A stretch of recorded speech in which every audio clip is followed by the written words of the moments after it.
चला आज Manchurian rice करायचा आहे. त्यासाठी मी तांदूळ घेतले आहे. तांदळाला धुवून घेतलं 2 पाण्याने आणि मीठ टाकून भात शिजवून घेतलेला आहे. हे बघा, भाताला असं शिजवून घेतलं आहे.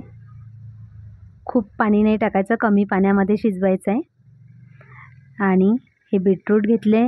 बीटरूटला चिरून घेतलं, छिलून घ्यायचे आधी आणि छोटे छोटे पीसेसमध्ये कापून घेतले. असे बीटरूट छिलून घेतले, आधी चिरून घेतले, त्याला असे तुकडे केले त्याचे आणि फूड प्रोसिजरमध्ये मिक्सरमध्ये याला जाडसर बारीक केले. त्यामध्ये मिरची घ्यायची, लसूण घ्यायचं आहे आणि याला जाडसर असं बारीक करायचं आहे.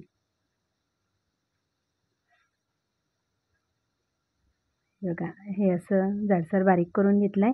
मी त्यामध्येच गव्हाची कणिक घेतली. बघा, गव्हाची कणिक घ्यायची आणि मीठ घ्यायचं आहे. परत झाकण लावून त्याला थोडं पाणी घालायचं आहे, अर्धा कपापेक्षा पण कमी. आणि परत फूड प्रोसिजरमध्ये लावलं आणि त्याला ते असं छान मिक्स करून घेतलेलं आहे. कणिक खूप नाही घ्यायची, आवश्यकतेनुसारच घ्यायची, कारण बीटरूटचं जे पाणी असते तेवढ्यामध्ये ॲडजस्ट झालं पाहिजे अशी कणिक घ्यायची.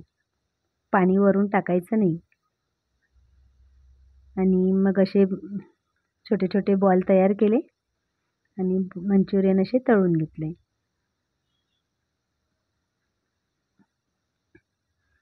हे बॉल तळून झालेले आहे. असे बॉल एका बाउलमध्ये काढून घ्यायचे आणि टोमॅटो प्युरी तयार केली मी. सॉसच्या ऐवजी टोमॅटोची प्युरी टाकणार आहे मी.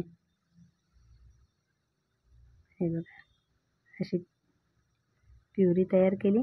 त्यामध्ये एक बीटरूटचा तुकडाही घातला होता, त्याच्यामुळे कलर पिंक कलर आलेला आहे.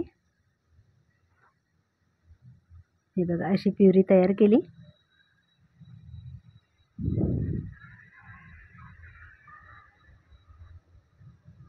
अशी प्युरी ही तयार झालेली आहे. कढई घेतली मी, त्याच कढईमध्ये थोडं तेल घ्यायचं आहे,